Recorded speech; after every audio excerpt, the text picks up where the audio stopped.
What is going on, everybody? We are PH2T3R live once again this fine Sunday night. And tonight we have the first of many special guests, hopefully, our bull Weidarius, who is one of the first men on the inner circle of the Order of Fire. And tonight we're going to be talking about the Lord of the Earth, which is one of the three primary archetypes which we all use aspirationally in our daily lives as part of the Order of Fire, as part of our solar idealism, the philosophy that we all use to become better men. And our bull Tormenos, Ed, wants to start us off with an excerpt from Fire in the Dark, which is required reading for all bulls because it's foundational to our philosophy. So, Tormenos, you want to get us rolling? Sure. Can you hear me right now? Yes, sir. Okay. I'm getting some freeze up on my side, so just want to make sure. Anyway, so yeah, Lord of the Earth chapter. It starts out with a little verse from the Rig Veda, from a hymn dedicated to Pushan, which we can talk about a little bit later, who Pushan is and his relationship to Lord of the Earth. But yeah, it's from Mandala 6, hymn 56, verse 6. Prosperity we crave from thee, afar from sin and near to wealth, tending to perfect happiness, both for tomorrow and today. So I'll say a little something about this verse. The tending to perfect happiness, both for tomorrow and today. First, that's very much the function of the Lord of the Earth.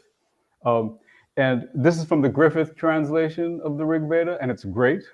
But this key sort of phrase here, perfect happiness, tending to perfect happiness, Sanskrit, that's sarvatati, and really it means completeness, wholeness, and integrity. So that tells us a little bit about sort of the inside meaning, because happiness, perfect happiness, can mean a lot of things, but completeness, wholeness, integrity is kind of deep. And then a side point on this, just for a new store over there, afar from sin, are aga, right? That's the word. It's a compound word. Are far from sin is such a funny phrase, just intrinsically. Yeah. Are ug, and it means, far away from sin or despair, pain. And the second part of that compound is aga, which is directly cognate with achos in Greek, which gives us Achilles' name. Mm-hmm. So suffering. Yeah, the Vedic Sanskrit is directly from the Proto-Indo-European, and then next in line is words like achos. So I thought I was thinking about that earlier, and I was like, oh, he'll like that word. That is cool. Yeah, it's always fun seeing those little etymological connections. Yeah.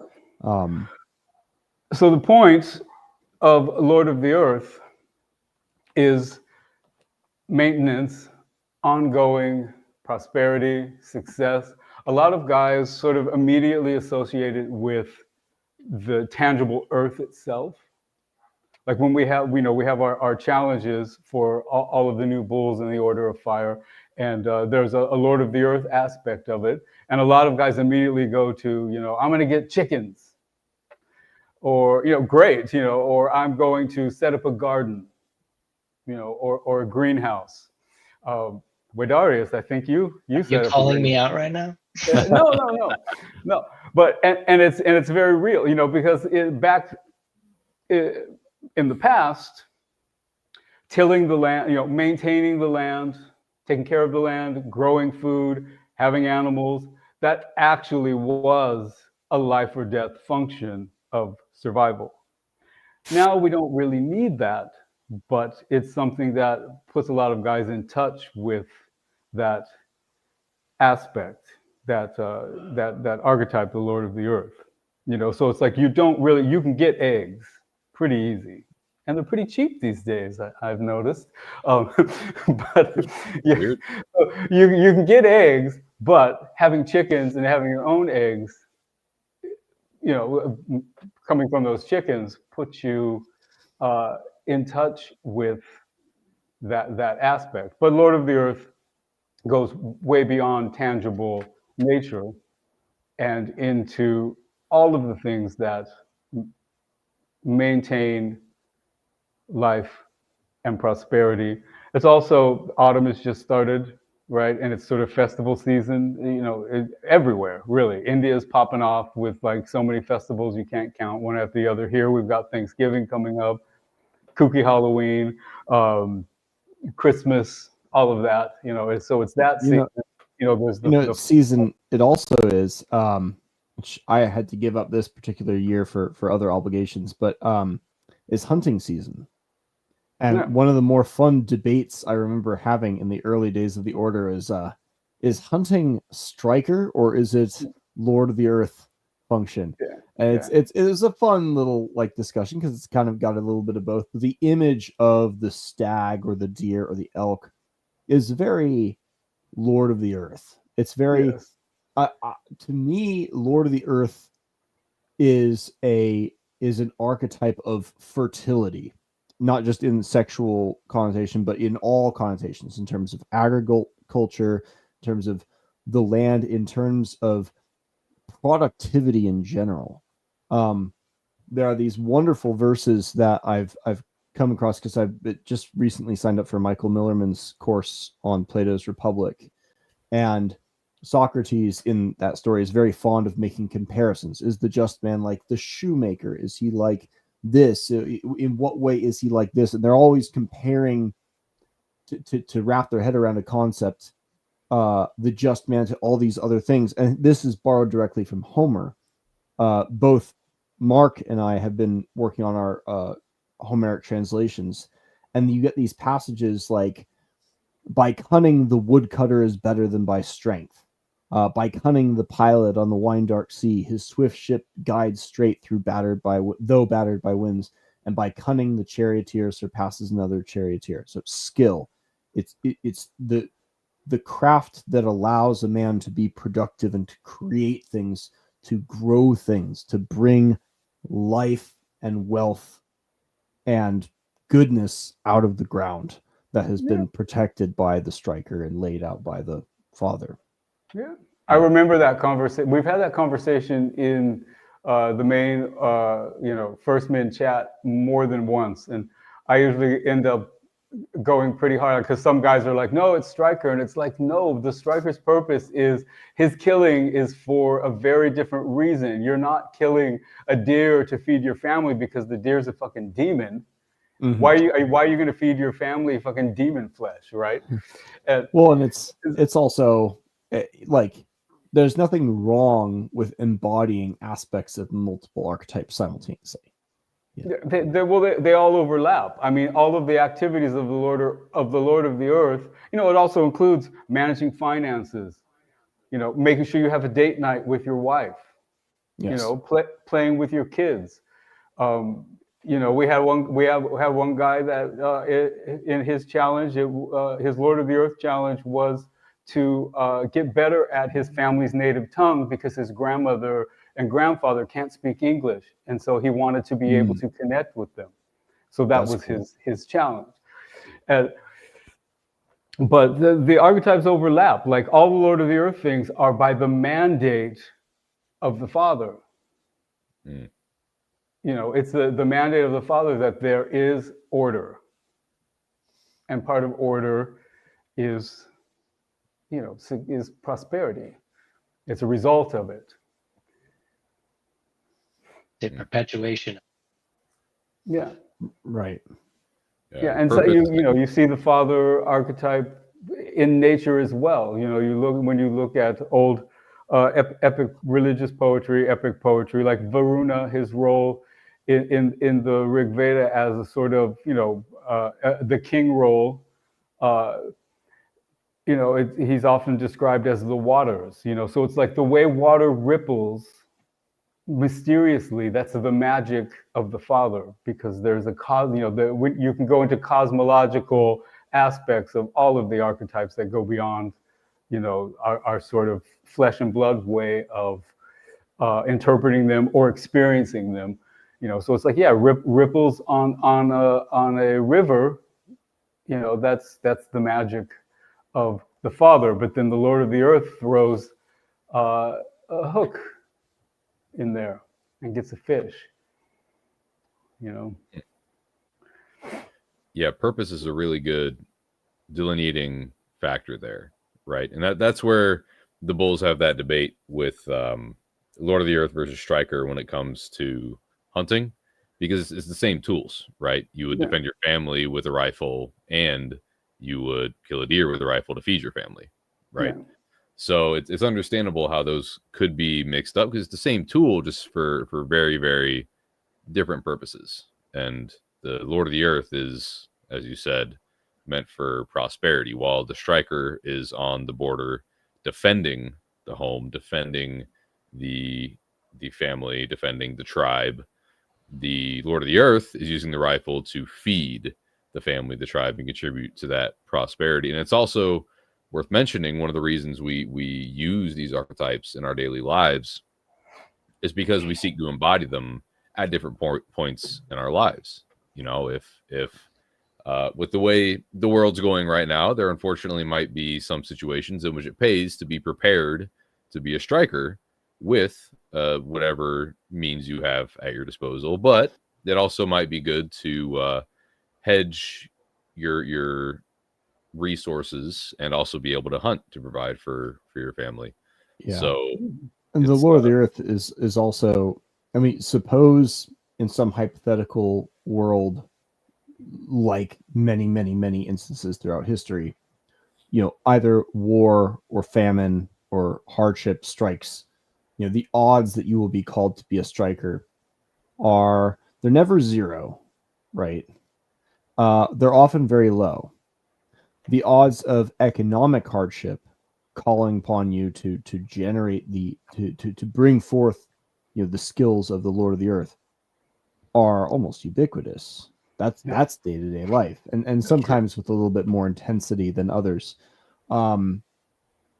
At Easter time, one of my favorite little film clips. This is on I believe it's on the band Pucifer's YouTube channel. Maynard James Keenan, the lead singer for Tool and Perfect Circle and so forth, has this wonderful little 8-minute or so clip about Easter and how he has these ducks on his farm, and once they lost a duck, and he went out hunting for it, and they found it, and it was protecting an egg that was it had laid in some bushes somewhere, and it was a moment of meditation on the significance of this Easter egg hunt. This little this little symbol of life and wealth that we simulate these hunts for kids for fun, but maybe in some other time, finding eggs is not just a matter of fun and candy, but protein and fat for survival in times of real hardship. And there's all kinds of fun.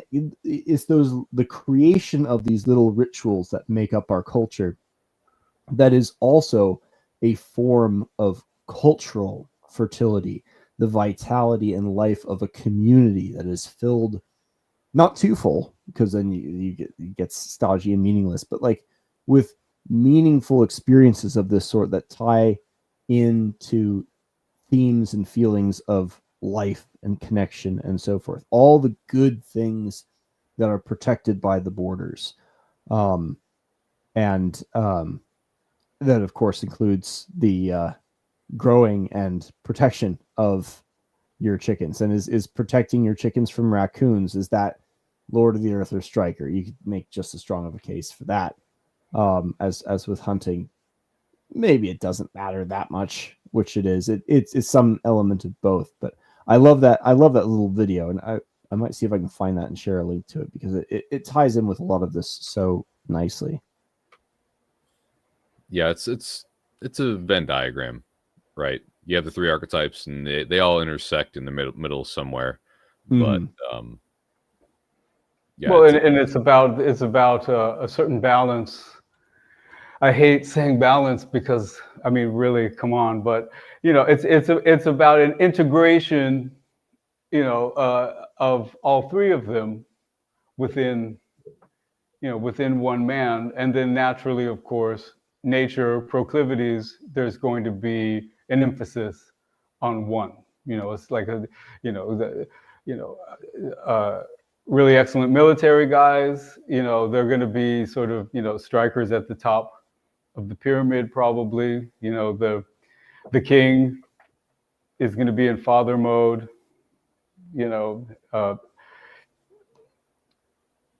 It works that way, it seems. But then also, there's the pleasure aspect of Lord of the Earth, the sort of Dionysian aspect. And, it's like there's the idea of the father in darkness, which means maybe facing things, etc. But, is there a Lord of the Earth in darkness, when pleasure becomes obsession, when I think of Lord of the Earth and all of that. When I think Lord of the Earth and darkness, I think unclogging drains. And yeah. Yeah, if you have a crawl space to go into in the summer, crawl space and attic work is peak Lord of the Earth and darkness. Yeah. Literally, especially if you don't have a headlamp. That makes sense. Yeah. Especially no whistling. Crawl space is not. But that is the creation of value in the maintenance and the facilitation of the light and warmth and pleasure of a home, right? Yeah. Of the space within the protected boundary that is home. And of course, men, we have this draw to the boundary. We have this magnetic attraction to the outward bounds, to the pale where the danger is, the challenge is, the proving ground is. But very often our duty is not to the boundary. Very often, as though sometimes it might be, very often it is to the crawl space, to the fucking dishes, to these mundane things that feel so tedious, and there's no glory in it. There's no glamour or valor in freaking fixing the refrigerator, but it's these little things that make the world grow, that makes that makes home into home and function in an enjoyable, pleasurable, profitable way. But well, additionally, you can do them with excellence. Yes, as another piece of the whole thing. Those small things can be done poorly, but they can also be done with excellence, and that just continues to perpetuate exactly what we're trying to do anyway. Mm-hmm. Exactly.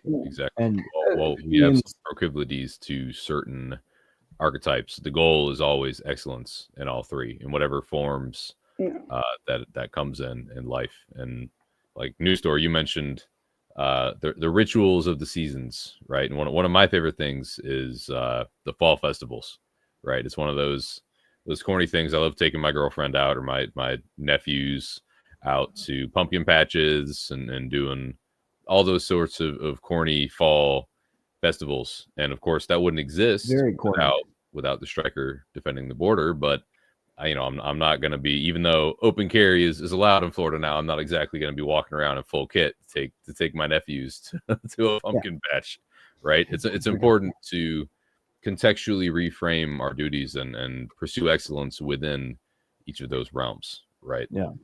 We don't need to be in warfighter mode necessarily to unclog a toilet. It's Right. it's important to like what Weidarius mentioned, pursue excellence, but understand the context in which we apply. Well, you Yes, can do those yes, things. love Halloween. You know, all of the, you know, a lot. I do a lot more than one thing for a living, but one of them is moving a lot of boxes off of, you know, taking heavy boxes and moving them from one place to another over and over and over. Is there a And Family Guy joke about how most of America is just boxes moving from one place to another? yes, yeah, I mean, it's true. yeah, there is. But you know, and it's like it's not that it's fun, but there is satisfaction gained from knowing that you're doing something well, doing it right. There's still, you know, there's still different capacities that go into moving boxes. You know, you have to, there's a way to go about it. And whether it's a crawl space or you know, things that you mentioned, you know, when you have a foundation, when you've made your life mythic, everything can be part of that story in a way that has a lot of meaning. Everything is a training montage. Everything is what? Everything is a training montage. Yeah. That's why I hear the Rocky music every time I train for my half marathon. It keeps me motivated. I mean, it doesn't mean you have to, like, you know, be, you know, just fully, you know, you don't have to make like a literal cartoon out of your existence, you know, but to have a sort of mythic perspective, but you know, mythologizing your life and the purpose to your life and the things that you're doing, it gives some depth. Yeah, right. I think, you know, it does for me. That's where the value of archetypes really comes in, is having that ideal to aspire to. And new story, I'll let you, I know you were about to make a point, but one thing I want to ask you about is Odysseus as potentially Lord of the Earth archetype. There's a lot to say about him. I just wanted to bring up on the converse side of depth. Ian made a very nice comment saying individuals are complex, and the main motif is exemplified into an archetype that strips that complexity so that it becomes simple, basic, and fundamental to its core. And I think the simplicity of the archetype doesn't take away any of the depth of the person that is attempting to embody that further. It just makes the ideals more actionable. So I thought that was a very nice breakdown, and I thought it was worth reading out and pointing out. It was a very, very nice comment. As far as Odysseus is concerned, I mean, here's a man who is in many ways sort of all three. He is a king, he's a decision maker, he's a rule giver and a justice dispenser. That's his father. He's also a warrior, so he's a striker, of course. But he is a craftsman as well. And one of the beautiful stories in the Odyssey, there's many ways you can read the Odyssey, but is like the romantic relationship between Odysseus and Penelope, something that is so strong that it survives 20 years apart, which is like an inhuman strain on any marriage, obviously. But the symbol for that connection is the bed, the marriage bed that he built out of a living oak, or a living olive tree. I'm sorry. But it was hewn, and a living olive tree was cut, and the boards were set into it. Like, you know, you imagine a sort of, I imagine sort of Japanese craftsmen without nails. They just cut and dovetail and fit everything together. That's sort of how I visualize it. I don't know how he most likely did it, but so the layers of symbolism there are, you know, fairly deep. The idea of something that is rooted to the ground, that is solid, but which is still alive, and of course connected to marriage bed. There's you can go as far as you like with that, but the olive tree or bush symbolized wealth, life, protection. It was a source of these things. So like cultivating olive trees was like a big business thing. But it's also symbolizing the effort and the skill he put into his marriage. Like, for people who are married, if you take the time to really think about approaching your own marriage with strategy and with skill, what am I going to do to develop this? To help? What sorts of problem solving tools can I bring to the disagreements we're having, problems around the house that keep bugging both of us, things like that. That is its own great source of happiness and fertility, and the connection between craft and wealth and marriage and all of that. They just sort of go together, and it fits with his cunning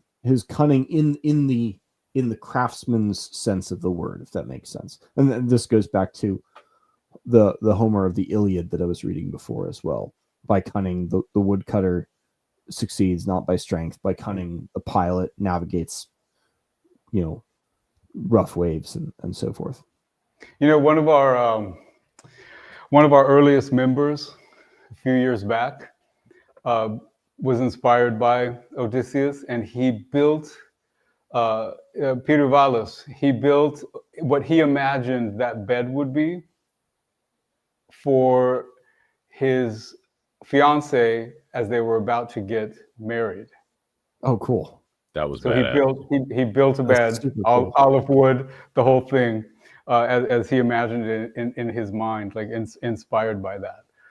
I think that's pretty cool. Badass. Ian has another good question that dovetails really nicely with our current conversation about Odysseus as a potential archetype and the archetypes more broadly. He says, how do archetypes add depth to one's life?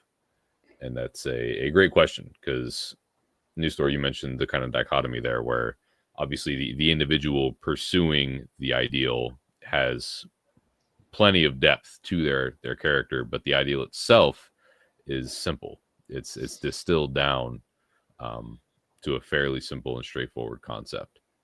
Well, I mean, any dedication of time into the development of excellence is going to make you a deeper person, because you have to go deeper into the field of excellence. But where the Lord of the Earth in particular is concerned about, like trying to invoke these archetypes in yourself to make yourself deeper, Tarmenos mentioned the pleasure side of the Lord of the Earth archetype. They're just the enjoyment of things.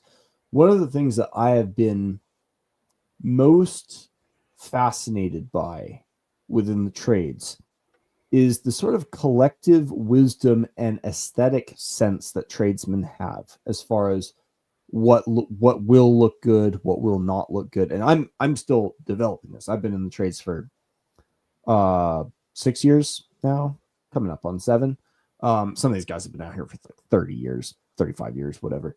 But they just know what's going to look good. They've been in a lot of different spaces. They have experienced the awkwardness of certain kinds of things, the enjoyment of certain kinds of things.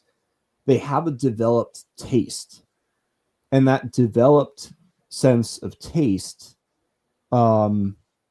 leads to a deeper knowledge of what is worth cultivating in Lord of the Earth sense. And I think this is true of the other archetypes as well. You see in the father archetype, who is the Lycurgus, the lawgiver of Sparta, while he was in self-imposed exile, he wasn't just out of town. He was traveling around to learn about other cities and how they worked and see, oh, what was good here, what was not so good here. And then he came back.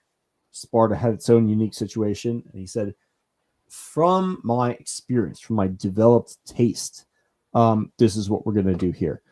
Same thing with striker. You talk with Gontor about, guns. He's shot like every gun known to man, probably.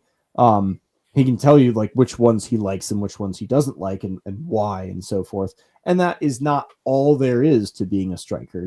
There's the famous Musashi quote about like the true warrior is the guy who would, what was the line? Like, shove his fist through the wall to grab the stud to beat his opponent to death with it. Just this absolute power of will. But you can't get around the technological aspects of warfare. And in the same way, I think with Lord of the Earth, the development of taste and experience of the conscious taking pleasure and taking note of what is pleasurable, what is enjoyable, increases your sense of what is valuable. And I can't help but wonder if the most economically valuable skill someone can have is a sense of what is valuable. Because if they know what's valuable, then they know what the price of things is. And it's an immensely valuable thing to have. Just not just valuable things, but an understanding of what is valuable, so you can know what to buy, what to sell, at what price, and so forth.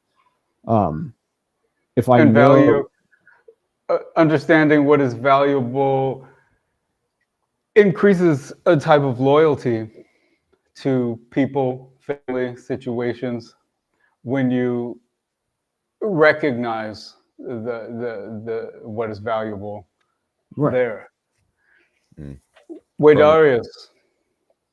I was just thinking from a more practical standpoint, Lord of the Earth is skill acquired. You mentioned that even something as simple as finances could be included. I mean, if you are bad with your finances or you are good with your finances, which one is going to add more value to your life? It's a very skill-oriented archetype at that point, because it does come down to, while your end goal is excellence, what is actually required to gain said excellence, skill, and experience. On that point, none of you got liquidated in the last 2 days, did you? You mean like rug pulled? No. Just speaking of finances, there was some shit. This is Lord of the Earth related, I suppose. There was some shenanigans going on in the crypto markets. Bitcoin dropped like $20,000 in like a few minutes. Cardano dropped from like 81 cents down to like 62 cents.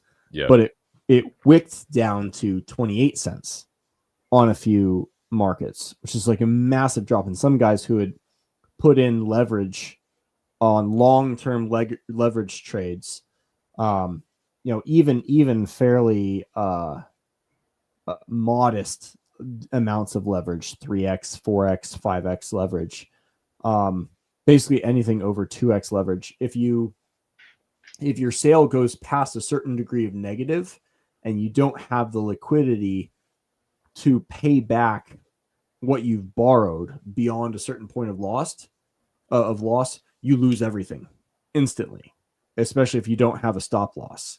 You just, like, everything you put in that trade is just, it's the South Park meme, and it's gone. Can't get it back. It's and that happens to probably most people that were in leverage trades in the crypto space. No, I got diamond hands, man. I don't leverage, and I got diamond hands, so I'm loving my portfolio right now. If you're not in leverage trade, that's good. I learned my lesson at the very, very cheap cost of about $1,600 back in 2022. That is cheap.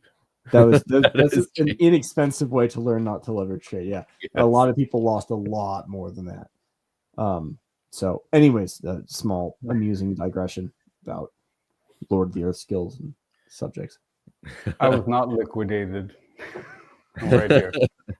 Yeah, I'm holding on to ideally the next happening, and then I'll liquidate voluntarily and hopefully pull off a good bigger profit. But cashing out is much better than being liquidated. yes. Well, right now, I could cash out at any time and I'd be profitable. But I'm not the best with my finances, as Weidarius pointed out, and part of that's life circumstances, as you bulls know. But it'll be nice to take home some good trades and pay that down, because sometimes good decisions can offset bad decisions. But that does also dovetail once again. Ian is a fantastic viewer who's always contributing great stuff. He asks, when I view these archetypes, I can see its utility, but it's still hard for me to find a meaningful connection or inspiration of such ideals that are said to be valuable. And that is somewhat understandable if you only look at it from a abstract standpoint. And I'm assuming you've read Fire in the Dark if you are asking about the archetypes. And if you haven't read it yet, I highly encourage that might help you be able to develop a more meaningful personal connection with them. But it's part of why, and one of the things, as the bulls know, that I can kind of go off on for hours and just rant is mythology in a modern sense, the modern mythic canon, which I view as things like TV, movies, novels, comic books, the things that have really, not just all of them, but the things that have really been ingrained in our culture, the things that, 1,000 years from now, people are going to dig up from our culture and say, wow, these people worship this, right? I mean, when archaeologists 1,000 years from now dig up Spider-Man, right, they're going to think that we worship this as some kind of god hero, right? That's, I think, where you can find a meaningful connection, right? An archetype as a heroic ideal that you see, that you want to pursue, that you want to embody, right? I mean, how many kids now, maybe it's more of a millennial thing that is a Gen Z or Gen Alpha thing, but growing up watching Dragon Ball Z, right? That got a lot of young men in the gym because we all want to be like Goku, right? We all want to continue to improve and aspire and never stop becoming better and overcoming challenges, right? Something that simple is a really good way to develop a meaningful personal connection. But The archetypes are just ways of condensing those down and understanding those, because those archetypes have been represented in cultures around the world all throughout history, right? It's not Thor's not the only striker that's ever existed in mythology. There were cultures around the world that understood the idea of a striker. That's not the name they put to it. They came up with a different character, a different ideal, a different name to attach to it. But that's fundamentally what it was, as a striker. And we,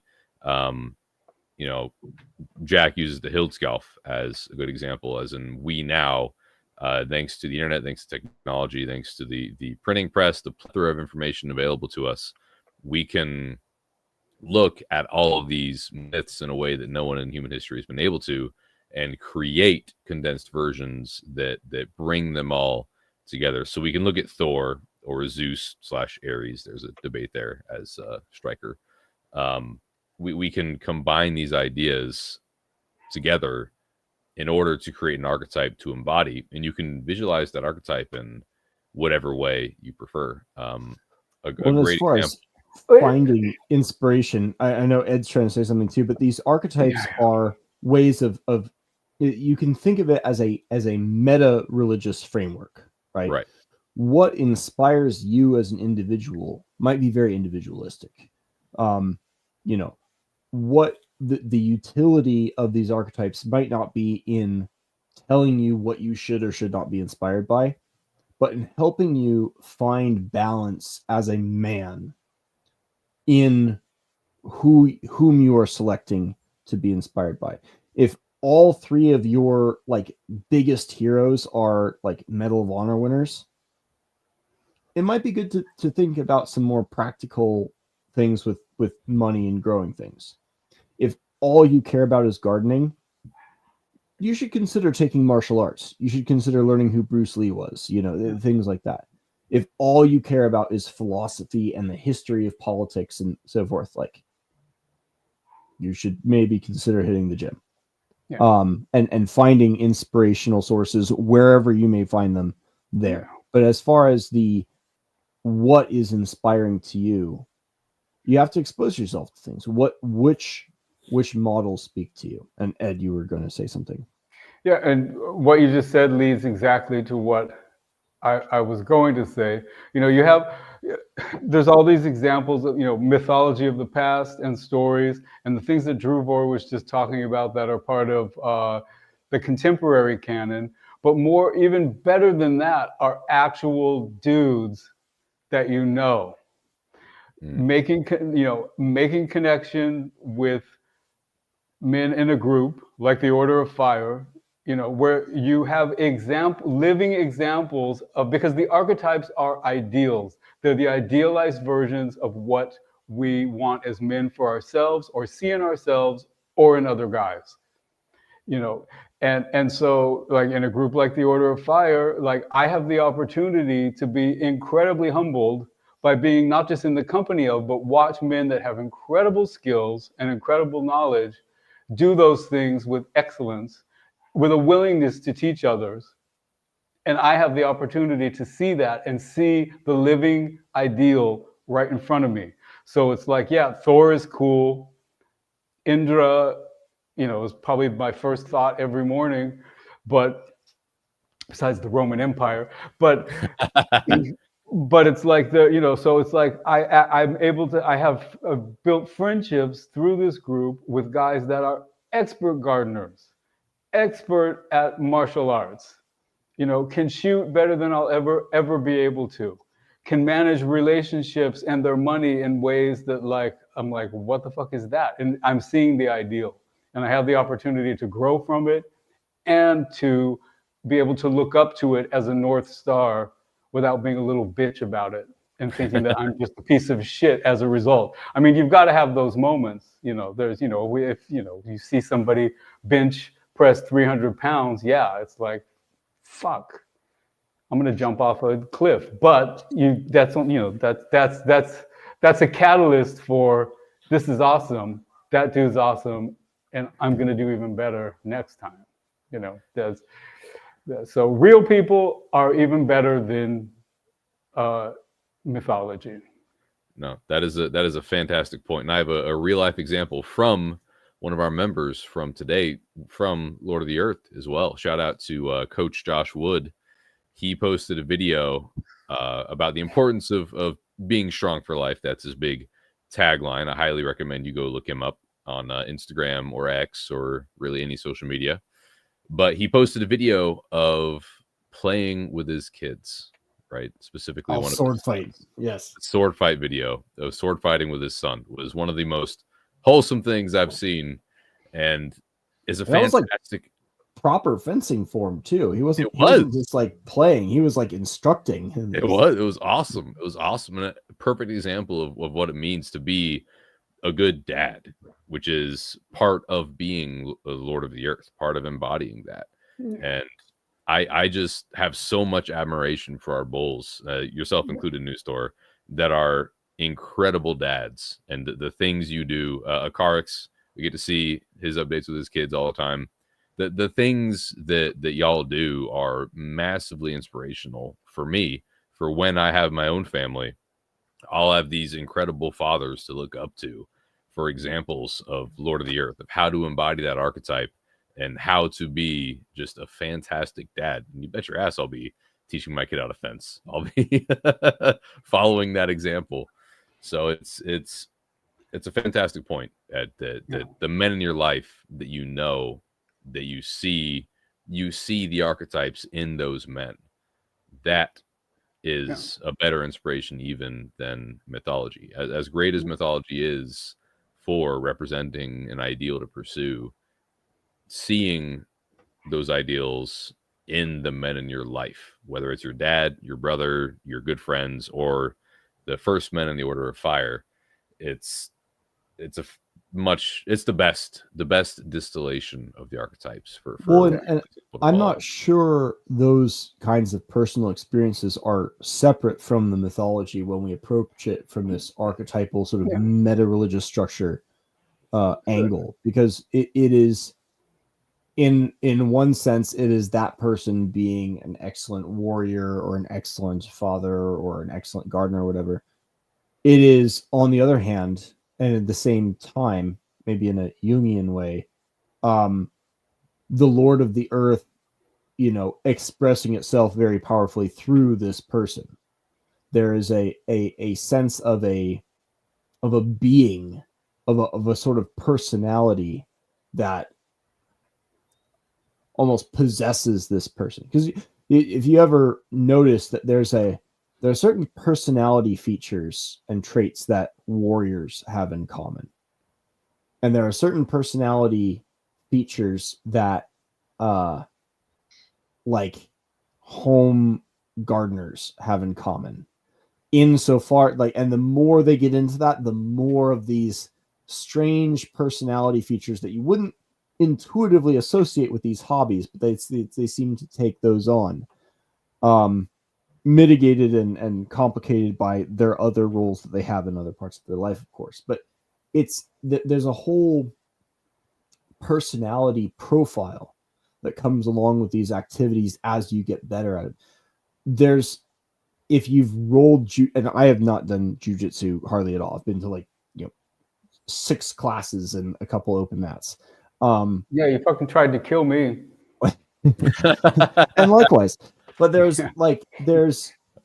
when you've been around guys who have done jujitsu for 5 or 6 years, there's a certain kind of relaxedness to them that is unique. It's not like you can recognize it after. I'm not experienced enough to recognize it necessarily all the time. But there are these personalities that these archetypes have that become the person at the same time. And I think the personal examples that we meet and are inspired by viscerally in our real life are not necessarily separate from these archetypes. They enhance each other. Yes. It's the stories, the books, the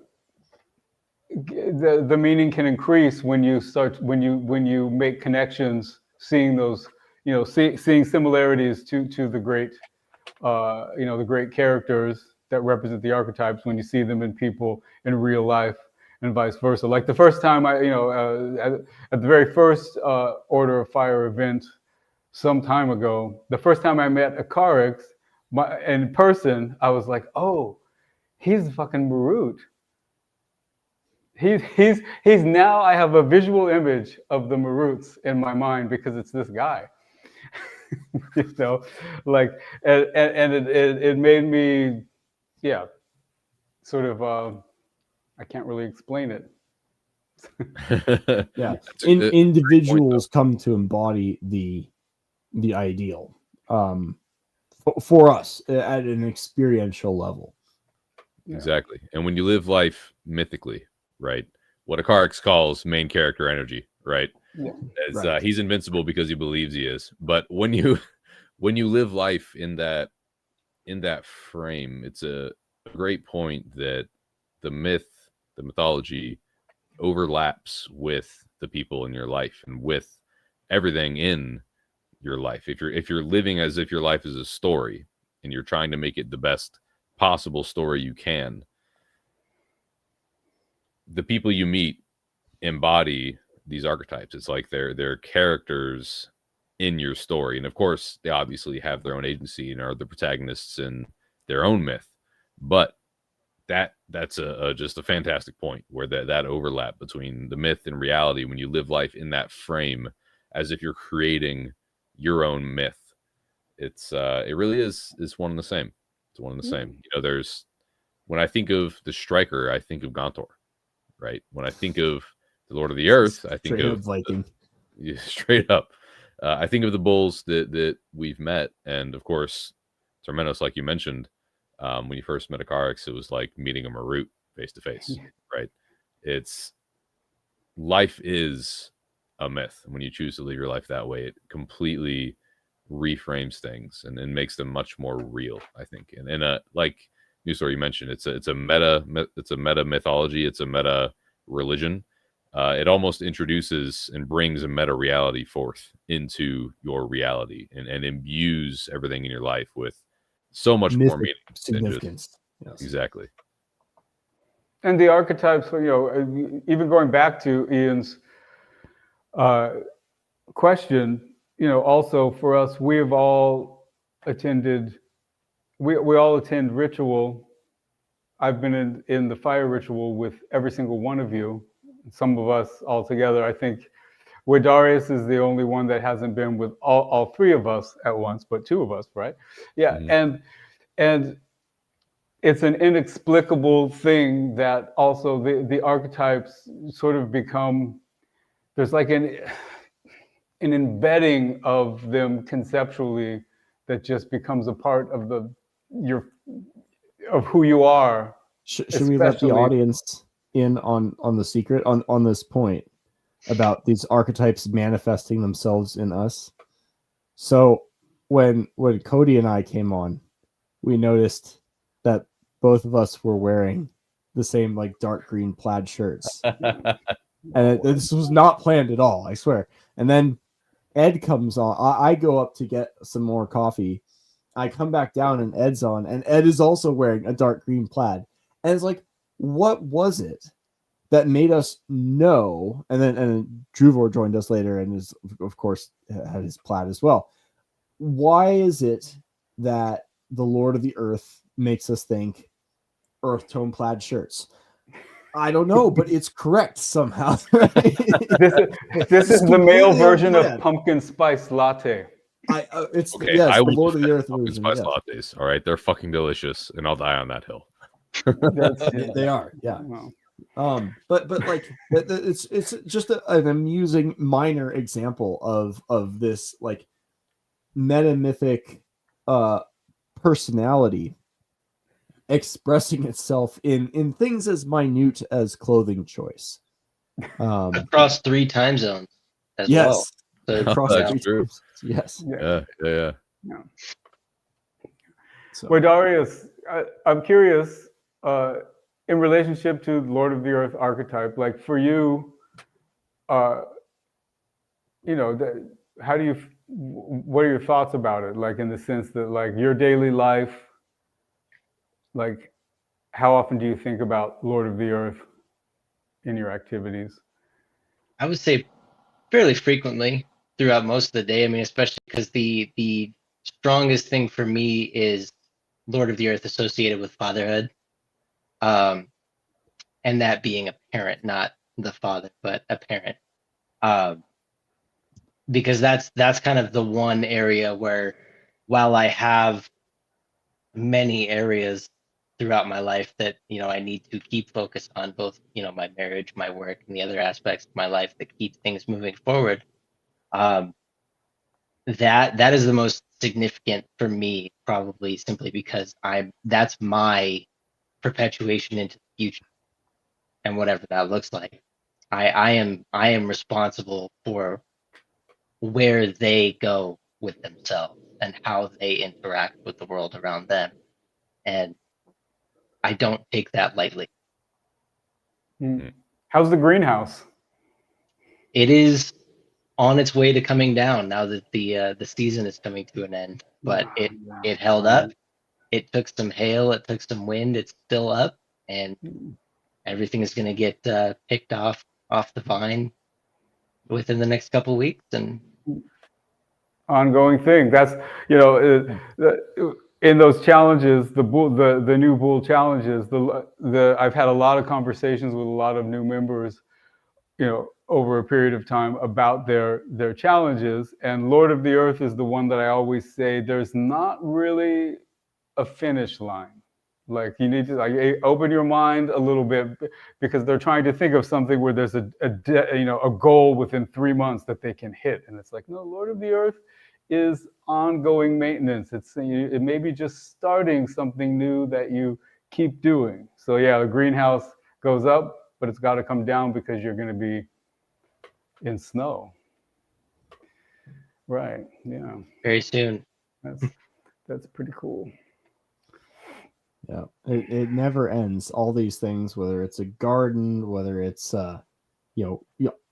making getting some used car from a scrapyard and making it work. You'll make it run, and then the transmission needs to be rebuilt now, and then something else. And the maintenance side of the Lord of the Earth is never ending. And cycles also. It's lots of things that are returning over and over again. Yeah. So there's a seasonality to it, which makes it sort of ironic, since like we associate heroes with like warriors. The etymology of hero is connected with Hora, our Hera, and it denotes a kind of seasonality, a certain timeliness, being at the right place at the right time, being there in your moment, which of course matters for the hero who arrives in the hour of need. But for the Lord of the Earth, it's seasonality takes on a slightly different tone. It's not being there in the moment you're needed. It's more like you're always needed, and different hours require different things. So I'm sure that becomes especially apparent once kids come around. yes. Yeah. So we're currently closing up on at the tail end of soccer season, which is its own fun season, but it's starting to get wet and rainy, so kids are enjoying it a little bit less. Yeah, I can see why, especially where you're at, and it starts getting wet, rainy, and cold. That's yeah. Here it just goes from hot to slightly less hot, but muddy. That's yeah, or muddier, I guess. But soccer in the mud is its own kind of weird experience. Yes. Running so blends with rugby a little bit. Yeah. So the conversation's kind of naturally winding down. Yeah. I feel like we've covered a lot of ground, honestly, and hopefully elucidated the Lord of the Earth for any casual listeners that maybe haven't read Fire in the Dark yet, and maybe this will pique their interest to go check it out. One thing that I realized that we haven't done at any of these live streams is to say the standard YouTube stuff of like, share, all that good stuff. It's funny they always say, all the people who give recommendations to streams that are trying to grow, is you always need to say those things. So I'm plugging that here, and I also want to plug the Order of Fire and the books associated, right? So most of the people who are following this channel follow Jack and have read The Way of Men. If you haven't read Fire in the Dark, I highly recommend it. It's a fantastic roadmap to improve your life, and start understanding how we can apply all the wisdom of past generations going thousands of years back from all around the world, and apply that to our lives today, with Lord of the Earth being one of the ways in which we can pursue excellence, as Weidarius put so well. Also want to plug C.B. Robertson's books. Highly recommend those as well. The Hero and the Man is a fantastic read. We also have, thank you, Ian. We appreciate you, man.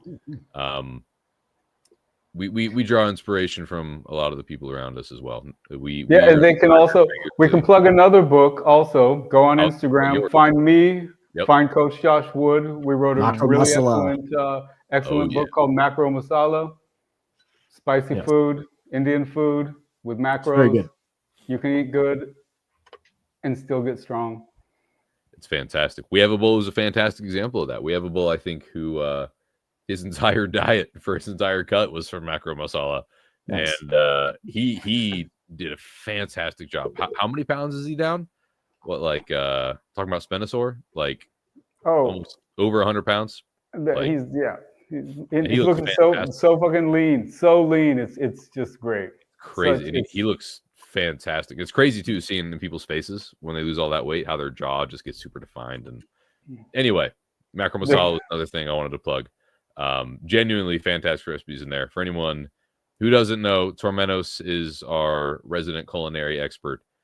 So he worked with Coach Josh Wood, who I mentioned earlier, who is a fantastic coach, to design an entire book of recipes that not only taste fantastic and are also accurate culturally to as accurate as you can be with being macro friendly, with the macros, so you can actually plug them into MyFitnessPal or whatever macro tracker you use, so you can reach your fitness goals, which is of course very, very important. So, I just saw your message there, Chris. Fantastic. I have a film review to do, so we'll get to that ASAP. Awesome. Are you still doing stuff on your channel, Chris? Yes. Stream still going on? Okay. Various office hours, podcast stuff. I might be doing more Play-Doh stuff if this, depending on how this Millerman course goes, because it's like every time you go through this book, you come away with something new, which is so valuable. There is a whole solar idealism angle to take on Plato that I think Gnostic Platonism and Christianity don't quite satisfactorily capture. As far as the spirituality we're seeing in the Republic, the tripartite soul, which is of course very inspirational to Agnator and the concept of the fire in the dark. So try to cover that kind of stuff on my channel. Awesome. Did you want to plug your office hours as well? Sure. I've been trying to speaking of maintaining marriages, annoy my wife a little bit less with the time I spend with weird esoteric stuff by making it sustainable and answering questions, giving philosophical deep dives into particular subjects, whether it's feminism or language or show reviews, a film review. I've done some really, really great. Ian actually was curious of my take on a couple of movies. One really, really good one, which I had not seen until I did the review for it, was Vertigo, the classic, amazing film. So it's fun to be able to do those kinds of reviews from a sort of philosophical perspective. I've really enjoyed it when I've heard people like Tamler Summers and David Pizarro do it, and I like to pass on that enjoyment to other people as well. Fantastic. Weidarius, did you have anything you want to plug? Any outward facing stuff? No, I'm just on Instagram. I recently started a Substack, but I don't know what that'll look like. So Sweet. Oh yeah, follow everybody else. Yeah, go ahead and plug your Substack.